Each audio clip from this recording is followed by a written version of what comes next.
jamaah salat maghrib rahimahullah. Pengajian fardhu ain pada malam ini dalam bidang fikih. Kita melanjutkan pelajaran terdahulu, yakni masih lagi dalam bab haji, rangkaian ibadah haji. Pada malam ini sampai kepada bab menyembelih kurban setelah terakhir dahulu membayar dam. Menyembelih kurban ialah dalam rangkaian ibadah haji yang merupakan kesunahan. Sunat hukumnya menyembelih kurban.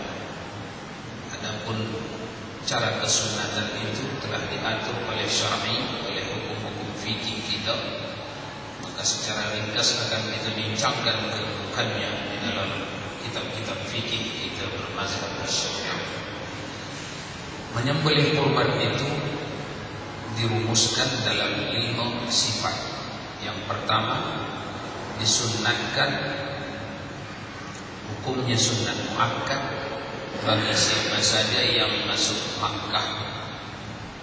Jadi bukan karena haji saja ya, umrah pun kita masuk Makkah, sunat hukumnya menyembelih kurban. Kadang orang tak faham, dia ada biaya pun umrah, pergi umrah, sebab tak ada yang suruh, dia pun mungkin tak bertanya pada guru-guru, sehingga walaupun ada biaya dia tak sembelih kurban. Padahal satu di antara kemuliaan tanah haram, siapapun yang masuk ke tanah haram Makkah maka disunnahkan sunat muakkad ya. Sunat muakkad artinya dah dekat wajib, hampir wajib, walaupun tidak sampai wajib. Sangat disuruh, sangat dianjurkan untuk menyembelih kurban bagi sesiapa yang masuk Makkah, walaupun umrahnya di luar bulan haji ya. Umrah berkurban. Yang kedua, kurban haji disembelih mulai pada waktu duha tanggal 10 Zulhijjah sampai akhir hari tasyrik. Itu tempat waktu sunat penyembelihan kurban, bukan dam. Dam sudah kita bincang dulu. Dam tenggang masanya lebih lama, mulai daripada berniat haji tamattu, sah membayar dam sampai kepada musim haji yang akan datang, di mana dia membayar. Tenggang waktunya panjang. Mungkin pada saat berniat, sehari selepas berniat, sebulan selepas berniat tamattu tadi, sampai sebelum sampai haji yang datang. Itu tempat pembayaran dam tamattu. Yang nikah ini bukan dam, tapi sama-sama menyembelih memang, tapi namanya niatnya bukan dam tetapi kurban. Kurban haji disembelih mulai waktu duha pada tanggal 10 Zulhijjah, pada hari nahar selepas kita melontar Jumratul Aqabah. Kemudian kita pada tanggal 10 itu hari raya itu ya, selepas orang di negeri di selain Makkah pelaksana haji selepas salat Idul Adha itu di negeri kita sunat menyembelih kurban sampai kepada 3 hari tasyrik, maknanya 4 hari lah. Tanggal 10 hari nahar 1 tambah 3 hari lagi hari tasyrik, 11, 12, 13 Zulhijjah. Jadi 10, 11, 12, 13 Zulhijjah.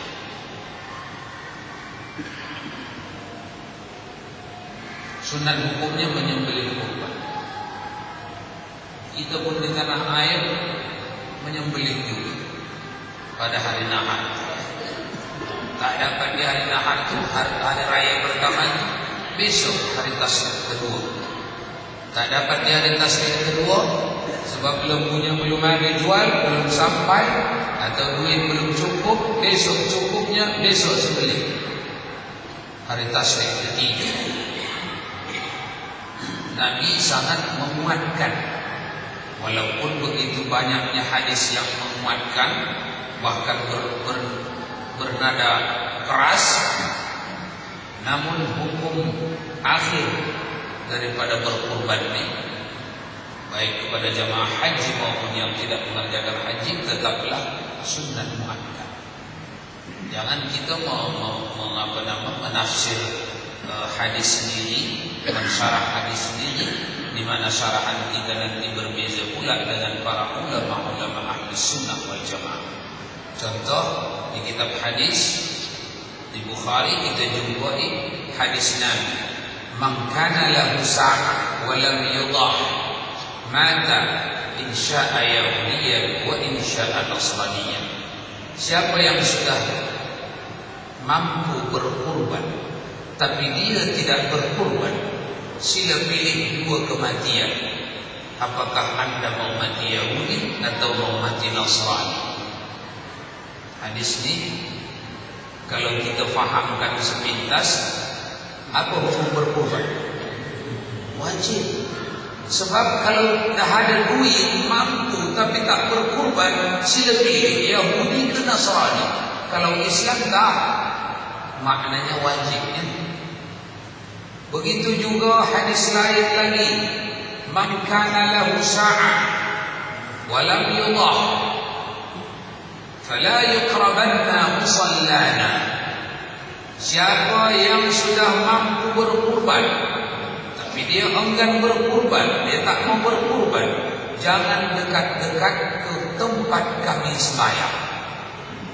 Orang yang dilarang jangan dekat-dekat ke tempat kami salat itu orang apa? Orang apa? Orang kafir. Kafirnya pun kafir harbi. Memang menghinakan umat Islam kalau nampak uang dia nanti di rumah ibadat kita. Itu yang dilarang, jangan dekat-dekat. Yang orang tak berkurban diserupakan dengan orang macam itu. Maknanya dari sini kita tengok kurban itu hukumnya apa?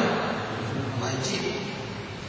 Tapi kalau kita bertanya kepada Imam Syafi'i, Imam Maliki, Imam Hanbali, Imam Hanafi, kita buka kitab-kitab fikih mereka, mufti mazhab kita Dr. Wahbah Zuhaili hari ini yang masih hidup, kita buka kitab beliau Al-Fiqhul Islam wa Adillatu. Apa hukum berkurban? Sunnah muakkad, bukan wajib.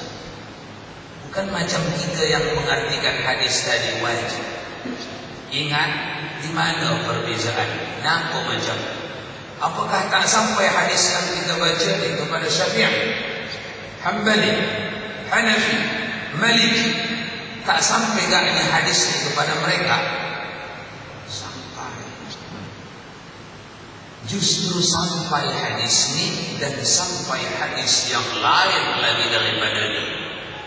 Kita tak sampai hadis lain, hadis ini saja sampai. Pasal itulah macam ni keras kita. Oi, dah mampu tak berkurban, kafir.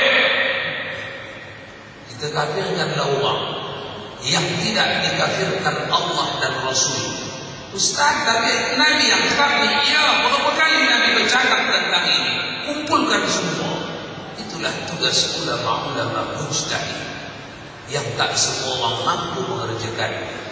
Pasal itulah orang yang tak mengumpulkan hadis Nabi tentang suatu masalah, dia ikut fatwa orang yang mengumpulkan. Ini namanya bermazhab. Ini namanya taklid. Jadi mengamalkan kurban, baik kurban haji maupun kurban di luar haji yang di tanah air, kita pergi kepada mazhab kita, sunnah muakkad. Yang ketiga, kurban satu orang ialah 1/7